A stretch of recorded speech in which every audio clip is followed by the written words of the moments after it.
Alright guys, welcome back to the channel. We have more gaming and PlayStation news, rumours and leaks to go over. A huge shout out to the God of War and Uncharted channel members. And if you enjoyed today's video, please show your support by hitting that like button.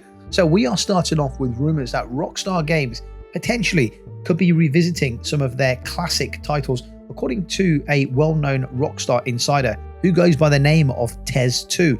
A remaster of Max Payne 3 might be in the works alongside a rumoured Grand Theft Auto 4 remaster. Tez 2 is a reliable source for Rockstar related leaks. He or she mentioned that if Rockstar Games sticks to the plans they originally laid out during the pandemic, we could see a Max Payne 3 port after the GTA 4 remaster. This could even open up the door for a bundled release of what he referred to as a definitive edition. Essentially, it could be a comprehensive package that includes remakes of Max Payne 1 and 2 alongside a remastered version of Max Payne 3.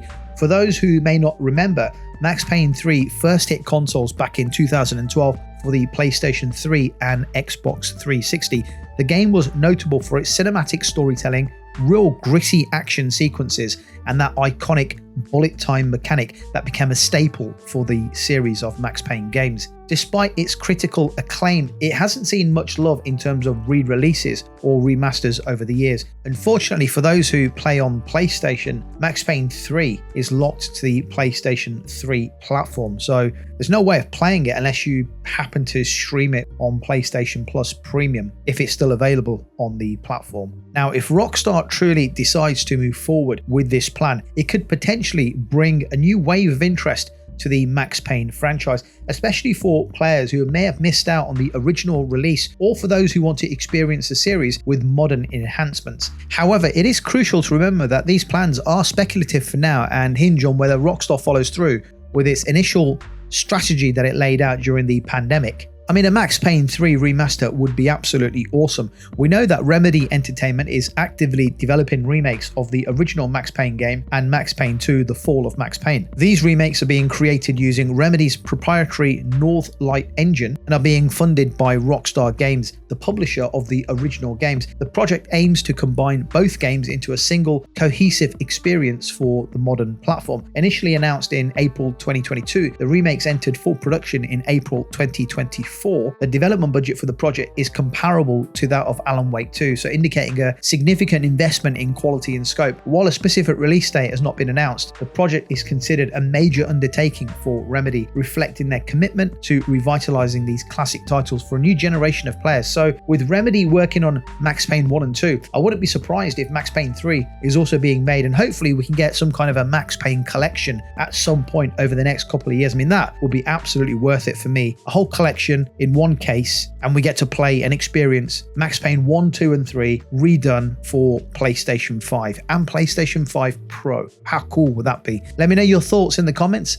and let's move on. So Bloomberg's Jason Schreier recently stirred up the conversation about GTA 6 and its potential release timeline. According to Schreier, while Rockstar has officially pegged in GTA 6 for a May 2026 release, there is still a significant chance that the launch date could be pushed back again. Schreier cited sources within the gaming industry, specifically developers working on other major titles slated for fall 2026, who are keeping a close eye on Rockstar's schedule. Some of these developers are reportedly praying that GTA 6 sticks to its May 2026 window, as a delay would likely disrupt their own launch plans. This uncertainty is creating what Schreier described as a massive game of 4D chess in the gaming industry. Business analysts at other major studios are reportedly scrambling to adjust their strategies or have contingent strategies in place based on Rockstar's plans, whether they go ahead in May or whether they delay it again, as the release of a major GTA title can significantly impact the entire gaming industry. But here's the twist. Schreier emphasized that there are no guarantees that GTA 6 will hit its intended May 2026 launch date. The game was originally expected to drop in fall of 2025, but Rockstar pushed it back to 2026.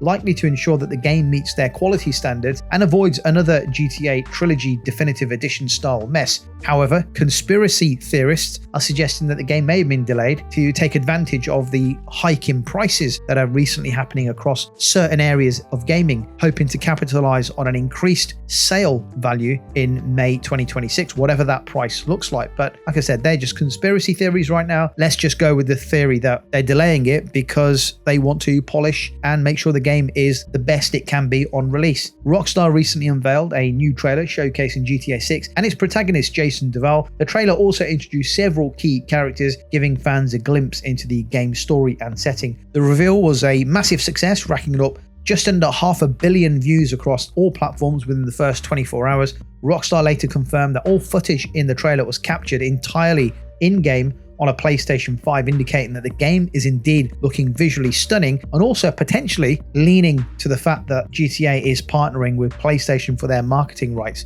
What do you think? Will GTA 6 release at the confirmed release date of May 2026, or will it get pushed back again? Let me know in the comments and let's move on. Skydance New Media has announced a significant update regarding their highly anticipated title, Marvel 1943 Rise of Hydra. Originally expected to launch sometime in 2025, the game's release window has now been pushed back to early 2026. Although a specific release date was never officially confirmed, many fans were hoping to see it arrive later this year, but unfortunately, that is no longer the case. In a recent statement, Skydance explained the reason behind the delay, emphasizing that the extra time will be used to refine and polish the game. The developer went on to say that taking this additional time will allow us to add more polish and make sure we give you the best possible experience and one that lives up to our vision. While the delay may still be disappointing for some, it could ultimately be a positive move if it ensures a more complete and polished final product. After all, we've seen some pretty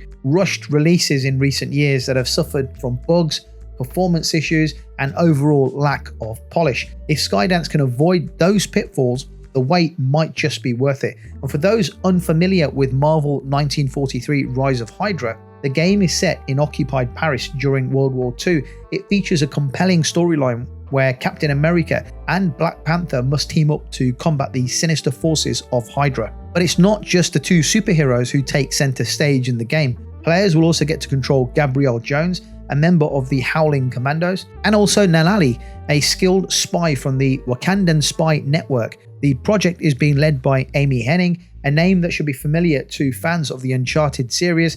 Hennig was the creative director behind some of Uncharted's most iconic moments, and her involvement in Marvel 1943 has raised expectations significantly. The game is being developed using Unreal Engine 5, promising cutting-edge visuals and a cinematic experience that could potentially rival some of the best superhero games out there. So despite the lack of significant gameplay footage, we've only actually seen a single trailer since its reveal over a year ago. The concept alone has been enough to keep fans intrigued. And with Skydance mentioning that they have exciting things in store and that they look forward to sharing more soon, there is speculation that we could see a new trailer or some kind of gameplay reveal at the upcoming Summer Game Fest. I mean, the original trailer looked fairly decent to me, enough to cause hype and anticipation for the game, and if the delay is going to help ensure the game is polished and fully complete on launch, then surely it can only be a good thing, right? Let me know your thoughts in the comments, and let's move on to all things Helldivers. It's easy to forget how impactful this game has been. Helldivers 2 has managed to carve out a niche as one of the most engaging live service games out there. Arrowhead Studios, the developer behind Helldivers 2, recently rolled out a new update, and it's already proving to be a hit. According to recent stats, the game's concurrent player count on Steam has surged to approximately 79,000 players. While we don't have the exact numbers for PlayStation 5, it's safe to assume that the player activity on that platform has also seen a similar increase. The update, detailed on the PlayStation blog, introduces new challenges involving the Illuminati, a formidable enemy faction that's becoming increasingly aggressive. According to the official description, the Illuminati threat has grown, unleashing new terrors on our citizens across the galaxy.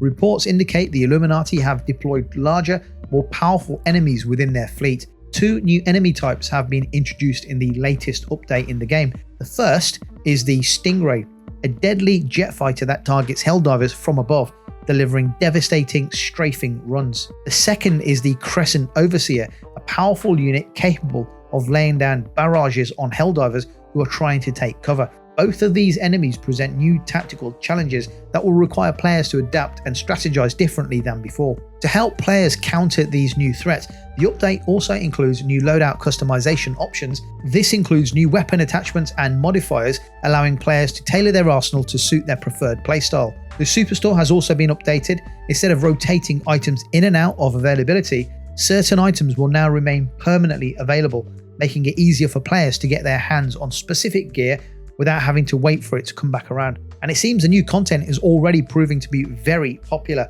The latest trailer for the update has already seen nearly 500,000 views within just a few hours, quickly becoming one of the top trending gaming videos on YouTube. Clearly, there's still a strong and active community supporting Helldivers 2, and Arrowhead appears committed to keeping them engaged with fresh content and gameplay updates. If Sony needs to use a studio as an example of a successful live service game, they just need to look at what Arrowhead are doing with Helldivers 2 and lean on them for ideas and support and also execution. What a wonderful success story Helldivers 2 is. Let me know your thoughts in the comments down below. Thank you for watching, and I'll catch you on the next video.